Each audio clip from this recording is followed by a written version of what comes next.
August 1942. The night was thick with silence in the waters off Guadalcanal. Above, the stars flickered dimly through a humid haze, but below the black surface of Iron Bottom Sound, shadows moved with deadly intent.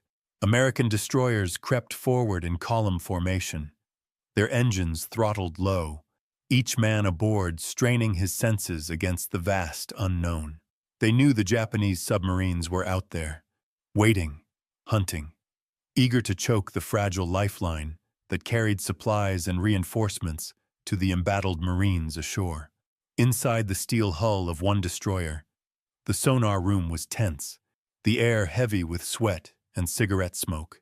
Young sailors pressed their headphones tight, eyes fixed on the glowing dials. Then it came, a sharp, metallic ping, reverberating through the ship like a heartbeat. Contact. A submarine lurked beneath. The operator called out bearings, his voice rising with urgency. Above him, claxons blared, red lights flickered, and men rushed to their stations. On deck, sailors heaved massive depth charges into position. Cylindrical steel canisters gleamed under the faint light, each one holding hundreds of pounds of TNT. The racks were armed, safeties removed. At the captain's command, the charges tumbled into the sea, vanishing into darkness. Moments later, the calm surface erupted. Thunder rolled upward through the water, geysers of foam towering against the night sky. Below, pressure waves slammed outward with invisible force. In the Japanese submarine, chaos reigned. The first shock wave cracked gauges and burst pipes. Lights flickered, glass shattered, and men were thrown against bulkheads. The commander barked orders to dive deeper, but each maneuver was met with another concussive blast. The hull groaned under the strain, rivets screaming as if the steel itself feared it could not hold. Sailors clutched at leaking seams, ears ringing, lungs tight with terror as the ocean itself seemed to crush inward. For the Japanese, the trap was complete. Their mission had been to stalk American transports, to cut the island's garrison off from food, fuel, and ammunition. But now they were the hunted. The destroyer above circled relentlessly, dropping charge after charge in carefully calculated patterns. Each detonation drove the submarine further into desperation. Depth gauges spun wildly, batteries sputtered, and oxygen dwindled. Oil seeped into the water, marking their death throes. On the surface, American sailors cheered as black slicks rose and air bubbles broke free in violent bursts. For them, the victory was not only tactical, it was survival. Each submarine destroyed meant convoys could sail, Marines could eat, and the tenuous hold on Guadalcanal could endure another week. In the depths, silence slowly returned. The submarine and her crew joined the growing graveyard beneath those waters, wrecks of steel and souls that gave Iron Bottom Sound its name. This was the duel that defined the Pacific in 1942. Destroyers armed with depth charges, locked in mortal combat against the silent menace of Japanese submarines. A battle fought not with sweeping fleets or thundering guns, but in the unseen blackness beneath the waves, where every ping, every blast, and every heartbeat could mean life or death. The ocean had long been a sanctuary for submarines, an invisible realm where steel predators could strike unseen and vanish into the abyss. During the First World War, German U-boats had terrorized Allied shipping, sinking thousands of tons of cargo with little to fear from surface ships. Depth and invisibility made them almost untouchable. Traditional naval guns were useless against enemies lurking hundreds of feet below. A new weapon was required, one that could reach into the depths and crush a submarine without ever seeing it. That weapon was the depth charge. Born in British laboratories in 1916, its concept was brutally simple. Imagine a steel barrel, heavy and compact, filled with explosives. Attach a fuse that could sense water pressure, and suddenly the ocean itself became a killing ground. The British first deployed them in crude form, rolled from the stern of escort vessels. By the end of the war, the device had proven its worth, forcing U-boats to dive deeper stay submerged longer, and, at times, never return. By the outbreak of World War II, the United States Navy had refined the weapon into a precise instrument of destruction. The American Mark VI depth charge carried over 300 pounds of TNT, later increased to more than 600. Its heart was the hydrostatic pistol, a mechanism that detonated when it reached a preset depth, calibrated by turning dials that controlled pressure triggers. A ship's crew could set charges to explode at 50 feet, 150 feet, or even 300 feet, predicting where a submarine might be hiding. But the true lethality of the depth charge lay not in direct hits, but in shockwaves. Underwater explosions do not dissipate as in air. Instead, they travel as crushing walls of pressure, capable of buckling steel plates and splitting seams. Even a charge that detonated dozens of feet away could rupture a submarine's hull or disable its fragile systems. Instruments shattered, batteries cracked, and men inside were hurled against bulkheads as if struck by invisible hammers. To deliver them, American destroyers were fitted with racks along the stern and side-mounted K-gun launchers. These devices hurled depth charges outward, creating patterns that bracketed enemy submarines in deadly cages of explosions. Once released, the charges sank swiftly, their cylindrical shapes cutting downward into the dark.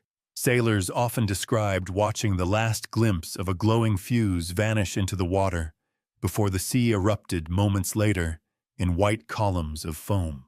What had begun as a crude experiment in the Great War was now a perfected tool of naval warfare. The submarine's greatest advantage, its invisibility, had been turned against it. By 1942, the depth charge had become more than a weapon. It was a promise that no submarine, no matter how silent, was ever truly safe. The depth charge was more than a weapon of war. It was an industrial achievement, born not just from laboratories, but from America's vast capacity to build on a scale the world had never seen. By 1942, as the battle for Guadalcanal raged, the factories of the United States were working at full throttle. From the shipyards of Norfolk to the industrial plants of Pittsburgh, steel was being forged, shaped, and packed into the cylindrical canisters that sailors would roll into the sea. It was a rhythm of war. Blast furnaces glowing red, conveyor belts clattering, cranes swinging overhead with precision. Each depth charge was deceptively simple in appearance, little more than a barrel of steel, welded, capped, and stamped with serial numbers. Yet inside lay devastating power, up to 600 pounds of high explosive, carefully packed and inspected. Hydrostatic pistols, each machined with meticulous accuracy, were fitted into the casing, ensuring detonation at precisely the right depth. A fraction of an inch in calibration could mean the difference between a submarine crippled or untouched. The work was not carried out by naval officers, but by ordinary Americans. Women in coveralls tightened bolts with pneumatic wrenches. Young men exempt from the draft worked on assembly lines, welding seams under showers of sparks. In photographs from the time, they look weary, faces smeared with grease, but behind their eyes burned a fierce determination. Every charge they completed meant one more chance to protect the Marines fighting in the jungles of Guadalcanal. Once completed, the depth charges were loaded into wooden crates and stacked by the hundreds on freight cars. They moved westward by rail, then across the continent to Pacific ports. From there, naval cranes hoisted them aboard destroyers and escorts, where sailors stacked them along the stern racks like grim promises of destruction. A single destroyer could carry dozens, an arsenal designed not to frighten, but to annihilate. The scale was staggering. By 1943, American industry was producing depth charges by the tens of thousands, enough to equip every destroyer, escort, and patrol craft with seemingly endless supply. In the words of one naval officer, "We rained steel into the sea as if the ocean itself could be bombarded into submission." For Japan, the submarine campaign around Guadalcanal was meant to be a silent strangulation. But against this tidal wave of American production, Silence was no defense. The factories of America were not merely supporting the war, they were overwhelming it, turning steel and explosives into the very weapon that would make the deep ocean a graveyard for the Imperial Navy's submarines. By the late summer of 1942, the battle for Guadalcanal had become a struggle not only on land, but across the restless seas that surrounded it. The waters north of the island gained a grim name, Iron Bottom Sound, for the wreckage of ships and men that sank to its depths. Every night, the horizon glowed with fire as Japanese and American forces clashed in a brutal contest for control. To the Marines ashore, survival depended on a tenuous lifeline. Supply convoys, slow, vulnerable transports, crept across the Pacific carrying ammunition, food, aviation fuel, and reinforcements. Every convoy was a gamble. Japanese submarines known as I-boats lay in wait along the approaches to the island, determined to sever that line. One successful attack could leave thousands of Marines cut off, starving in the jungle. The American answer was the destroyer. Sleek, fast, and armed with sonar and racks of depth charges, these ships became the shield of the convoys. They patrolled the notorious stretch of water called the Slot, a narrow corridor running through the Solomon Islands, a hunting ground where submarines and surface fleets prowled like wolves in the night. Conditions made the fight even more deadly. The nights were long and moonless, the seas often choked with mist and rain squalls. Visibility was poor, and radar was still in its infancy. Crews relied on sharp-eyed lookouts and the eerie rhythm of sonar pings echoing through their hulls. Every contact meant the possibility of ambush. On one such night, a convoy crept southward toward Guadalcanal. The destroyer USS Fletcher led the screen, her sonar operators straining for signs of danger. Suddenly, the telltale echo returned. A submarine, deep and closing fast. Orders rang out. Fletcher veered sharply, charging toward the contact. Sailors scrambled to arm the depth charges, pulling pins and readying launchers. A moment later, the first salvo plunged into the sea. Seconds stretched like hours before the ocean erupted, towering geysers of foam bursting into the night sky. Below, the Japanese crew endured the assault in silence and terror. Each blast thundered through the steel hull, bursting pipes, cracking gauges, and hurling men to the deck. The captain tried to maneuver, diving deeper, twisting through the blackness. But the Americans above adjusted quickly, their charges bracketing the submarine in an ever-tightening net of explosions. The sea itself seemed to convulse as wave after wave hammered downward. When the water finally stilled, oil slicks and shattered debris rose to the surface. The submarine had joined the graveyard below, another victim in the battle for control of the Slot. This became the rhythm of the campaign, convoys running the gauntlet, destroyers lunging after sonar contacts, and submarines hunted to destruction. For the Americans, each success meant another day the Marines could fight on Guadalcanal. For the Japanese, each loss deepened the realization that the ocean around the island was no longer theirs to command. Iron Bottom Sound earned its name not only from the cruisers and destroyers that littered its depths, but from the submarines entombed there, silent reminders of the brutal duel beneath the waves. The waters around Guadalcanal became a graveyard because of battles like these, tense hunts that played out in the unseen depths. Each encounter was a duel of wits, nerves, and steel, fought between American destroyer crews above and Japanese submariners below. In September 1942, the destroyer USS O'Bannon picked up a sonar contact while escorting a convoy through the Slot. The sailors aboard were already on edge. Rumors of Japanese submarines spread like wildfire, each man knowing that a single torpedo could tear their ship apart. In the sonar room, the operator called out a steady bearing. The submarine was moving beneath them, silent but deadly. The captain ordered a full attack run. On deck, sailors heaved depth charges into place. The first pattern rolled into the sea, exploding with a thunder that shook the ship itself. Seconds later, the ocean frothed with white spray. Down below, the Japanese submarine RO-34 shuddered violently. Light bulbs burst, seawater sprayed from ruptured pipes, and men screamed in the dark. The submarine tried to slip away, turning hard to starboard, but the Americans above were relentless. O'Bannon's next salvo bracketed the sub perfectly. A deep rumble followed by a violent shockwave told the destroyer crew all they needed to know. Oil and debris soon surfaced. RO-34 had been crushed by the pressure of the sea, but victory at sea was never one-sided.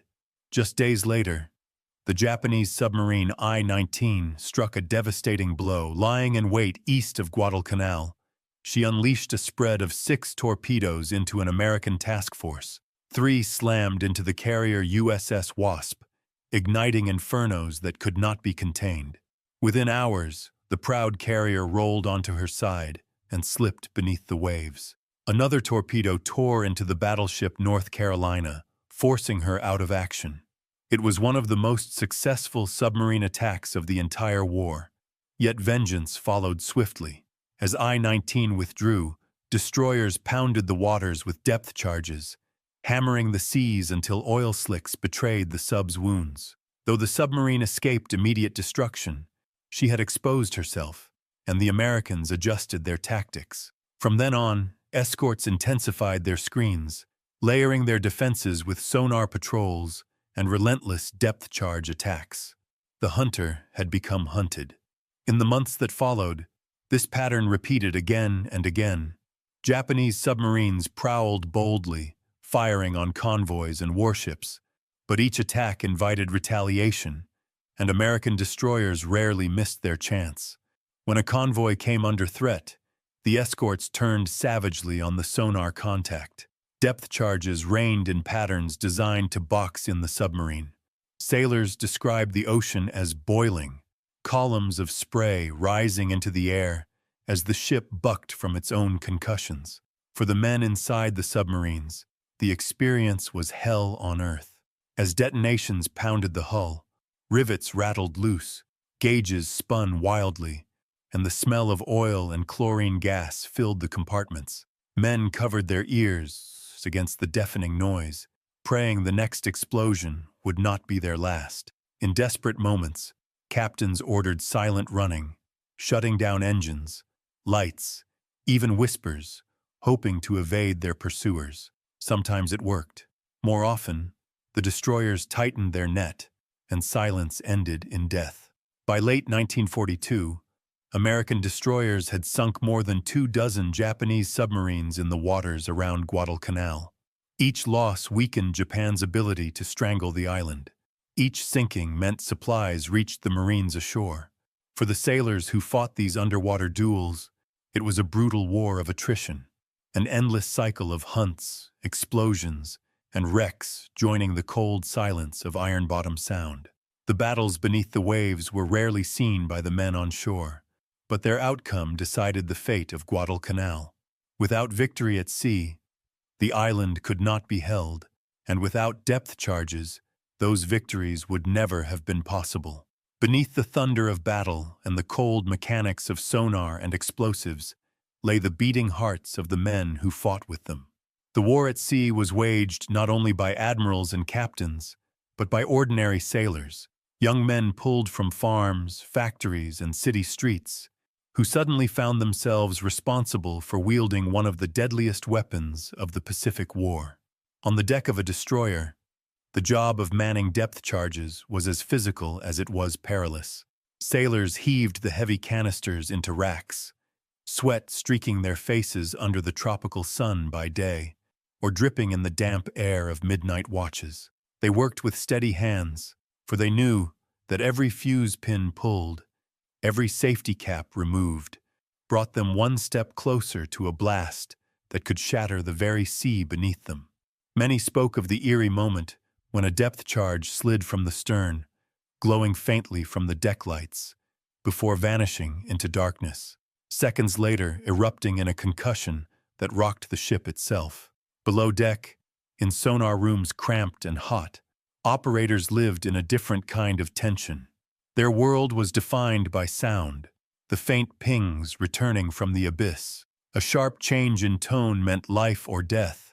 Some operators described the sweat running down their flasks as they tracked a contact, praying they had not miscalculated the enemy's depth. One mistake could mean a missed kill, or worse, a torpedo strike. Letters home reveal the emotions behind the steel. A sailor aboard USS Fletcher wrote to his mother, "Every time we drop a charge, I picture the boys on Guadalcanal. If we miss, they'll pay the price. If we hit, they'll live to fight another day." Another recalled the sensation of being thrown against the deck as his ship's own charges detonated so close that the hull shook like an earthquake. He ended his letter with a line that captured the spirit of his generation. "We will not let them through." Some men never returned. Depth charge racks were dangerous places. An accident or enemy shell fire could turn them into deadly hazards. During one-night action, a destroyer took a direct hit near her stern. Flames licked across the racks, threatening to ignite the charges. Sailors, instead of abandoning their posts, scrambled to push the weapons overboard, sacrificing themselves to save their ship. Their courage prevented the fire from touching off the explosives that would have torn the destroyer in half. There were also moments of grim humanity amid the destruction. Survivors of a sunken Japanese submarine were sometimes plucked from the sea, dazed, ears bleeding, their faces pale with shock. American sailors stared at them with a mix of pity and anger, reminded that beneath the uniform was another young man enduring the same terror. The depth charge was a weapon of cold precision, but the war that wielded it was fought by flesh and blood. Behind every sonar ping, every explosion, and every wreck sinking into iron-bottom sound stood the faces of the sailors who made it happen. They were not anonymous cogs in the machinery of war. They were the human edge that turned steel into victory. For the Japanese submarine crews, the waters around Guadalcanal were not hunting grounds, but death traps. What had begun as a campaign of silent dominance soon turned into a nightmare, as the Imperial Navy's proud I-boats found themselves stalked and destroyed with relentless precision. Inside a Japanese submarine, life was already harsh. The air was thick with diesel fumes, humidity dripping from every bulkhead. Space was so cramped that men slept in shifts, wedged beside torpedoes or curled beneath machinery. Food was meager, often rice and pickles, and fresh water scarce. But the psychological strain was worse. Once the Americans began their counteroffensive with depth charges, every patrol became an ordeal of terror. When the first explosions shook the hull, the submarine seemed to transform into a coffin. A single depth charge could extinguish the electric lights, plunging the crew into darkness lit only by sparks and emergency lanterns. Gauges shattered, pipes burst, spraying scalding steam. Men clamped their hands over their ears as pressure waves tore through the compartments. One survivor later recalled, "It felt as though the sea itself was trying to crush us." Japanese diaries and post-war testimonies reveal the depth of their fear. A commander of I-boat operations near Guadalcanal wrote, "The Americans drop walls of explosions. We drift like ghosts, waiting for the final blow. Each day, fewer of us return." The sense of inevitability crept into every mission. Crews left port knowing their chances of survival were dwindling. Attempts to counter the attacks often failed. Captains ordered desperate dives, trying to escape into the deep, but American sonar tracked them ruthlessly, and destroyers encircled their position with patterns of charges that left no safe haven. Silent running offered only temporary relief. Even the act of surfacing at night, once a lifeline for recharging batteries, became fraught with danger. American aircraft prowled overhead, ready to strike any silhouette against the moonlit sea. Yet bravery persisted. Japanese crews continued to sail, knowing the odds. They launched torpedoes at American carriers and transports, sometimes scoring devastating hits, but each success came at terrible cost. For every ship struck, another submarine was lost. By the end of the Guadalcanal campaign, dozens had vanished beneath the waves, their crews entombed in silence. To the Japanese, These losses were not only tactical, but spiritual. The Imperial Navy had prided itself on its elite submarine force, men who considered themselves heirs to the traditions of samurai warriors of the sea. Now, they found themselves hunted mercilessly, their honor tested not in glorious battles, but in the darkness of the depths. In the words of one survivor, captured after his submarine was destroyed, "We could not fight back. We could only endure, praying the sea would spare us." But the sea belonged to America. For the men of the Imperial Navy, Guadalcanal marked the beginning of the end. The once mighty hunters had become prey, and the ocean that had promised Japan supremacy became their grave. By the close of 1942, the struggle for Guadalcanal had reached its decisive phase. On land, exhausted Marines and soldiers clung to a thin strip of territory around Henderson Field. In the skies, American and Japanese aircraft fought daily duels for control. But beneath the waves, a quieter battle was being won, one that tipped the scales of the entire campaign. Japan had entered the Guadalcanal struggle with confidence in its submarine force. The Imperial Navy's I-boats were large, long-ranged, and heavily armed. Their mission was clear: to sever the American supply line. If convoys could be destroyed, the Marines on the island would wither and die on the vine. But American destroyers, armed with sonar and depth charges, shattered this plan. By December, more than 24 Japanese submarines had been sunk or crippled in the waters around the Solomon Islands. Each loss was a blow not only in men and steel, but in strategy. For every submarine destroyed, Japan's ability to project power across the Pacific weakened. The supply line that was supposed to bleed America instead became a graveyard for Japan's hunters. The impact was immediate. American transports continued to arrive, bringing reinforcements, artillery, and precious fuel. Henderson Field remained operational, its aircraft striking at Japanese convoys and warships. The Marines, once on the edge of starvation, were steadily resupplied. The tide was turning, not only because of jungle skirmishes or air battles, but because the sea lanes stayed open. For the Japanese, the submarine campaign at Guadalcanal was a bitter failure. Despite occasional successes, such as the sinking of the carrier Wasp, the overall effect was negligible compared to the staggering losses inflicted on their submarine fleet. Without undersea dominance, Japan could not choke the American advance.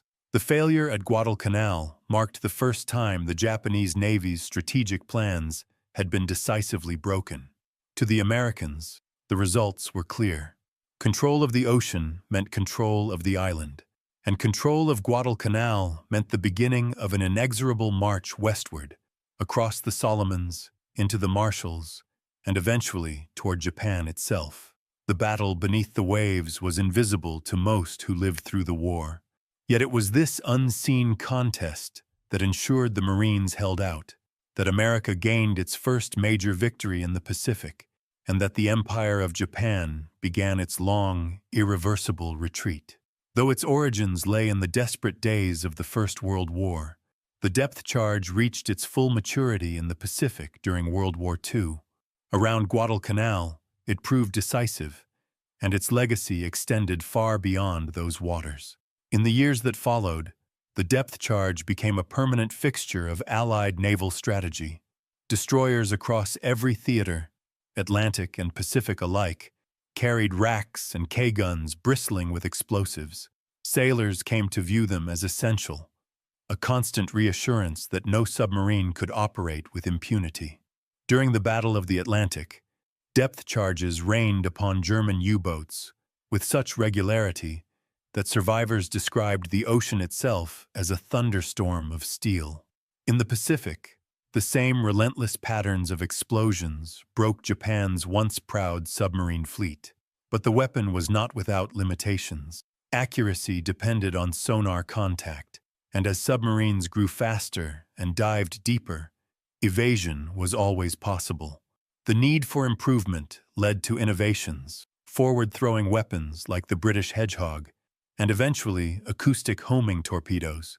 Yet even as new systems emerged, depth charges remained in service. They were cheap, reliable, and brutally effective.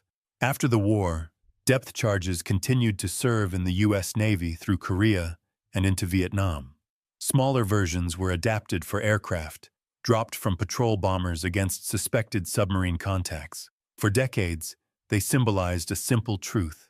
Overwhelming explosives, precisely delivered, could deny submarines the invisibility they once enjoyed. Beyond their technical role, depth charges left a cultural imprint. Images of destroyers rolling charges into the sea, followed by towering plumes of spray, became iconic footage in wartime newsreels. To the public, they symbolized the hidden battle under the waves, the unseen war that kept sea lanes open and armies supplied. Today, depth charges are largely obsolete, replaced by guided torpedoes and advanced sonar networks. But their legacy endures in the wrecks they created. Silent submarines entombed on ocean floors from Iron Bottom Sound to the North Atlantic. And in the broader sweep of history, they stand as proof of how industrial ingenuity and relentless production could transform the balance of war, stripping away the advantage of stealth and turning the ocean itself into a weapon. The waters around Guadalcanal are calm now. Sunlight glitters across the surface, and waves lap gently against the shores where palm trees sway. To the casual observer, it is a tropical paradise. Yet beneath this serene facade lies one of the most haunting graveyards in the world, Iron Bottom Sound, where the twisted hulks of cruisers, destroyers, transports, and submarines rest silently in the depths. Here lie the remains of men who fought in one of the most decisive campaigns of the Pacific War. American sailors, Japanese submariners, Marines ashore, and pilots in the skies all became part of this watery tomb. The Sound is named not for the beauty of its waters, but for the iron that litters its floor and the blood that consecrated it. For the American destroyermen who sailed these seas in 1942, the memory of those days never faded. They recalled nights when the horizon glowed red with burning ships, when the echo of a sonar ping sent shivers down spines, and when the detonation of a depth charge meant both terror and relief. Many of them were little more than boys, barely out of high school, entrusted with weapons powerful enough to crush submarines and alter the course of a war. For the Japanese crews who perished below, the story was one of endurance and tragedy. Trapped in steel coffins, they faced not only the enemy above, but the crushing weight of the sea itself. Some went down fighting, manning torpedo tubes until the last. Others drifted helplessly, battered by concussions, their final moments spent in darkness, cut off from the world forever. Their courage was no less real, their sacrifice no less absolute. The duel between destroyers and submarines at Guadalcanal was more than a clash of weapons. It was a contest of wills. Technology played its part, but it was human endurance that decided survival. American crews endured endless patrols, sleepless nights, and constant fear of the unseen torpedo. Japanese submariners endured days of silence, rationing stale air, waiting for the next thunderous barrage of charges. Each side was bound by duty, honor, and the unshakable knowledge that the fate of empires rested upon their struggle. And what of the broader meaning? The depth charge was not simply a device of steel and explosives.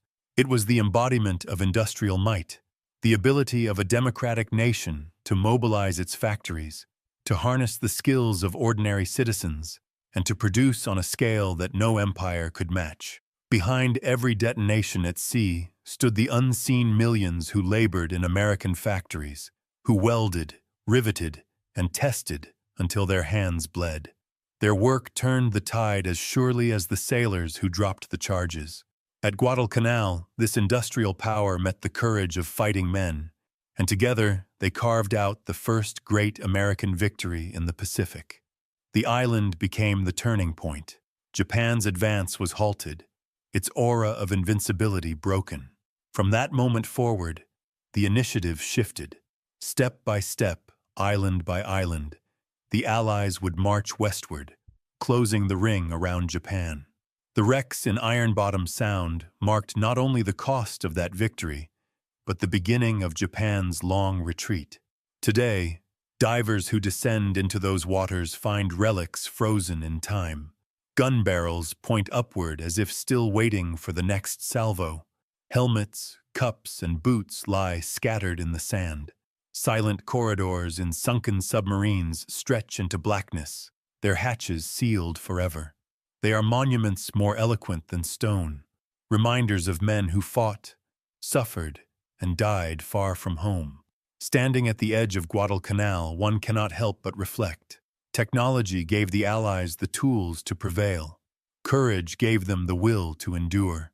And together, they forged victory out of chaos. Yet the legacy is not triumph alone, but the human cost, the countless lives, American and Japanese, consumed by a war neither side would ever forget. Iron Bottom Sound whispers that truth. The sea keeps its secrets, but the echoes of depth charges, the cries of men, and the silence that followed still linger in imagination. It is a place where technology and humanity collided in their most brutal forms, and where history itself was written in the language of steel and sacrifice. As the sun sets over those waters, one final reflection remains. Victory was not free. It was paid for in youth and bravery, in ships and submarines, in lives swallowed by the sea. The depth charge may have silenced Japan's submarines, but it also reminds us that war is never truly silent, that beneath every calm surface lies the memory of those who fought and fell, entombed forever in Iron Bottom Sound.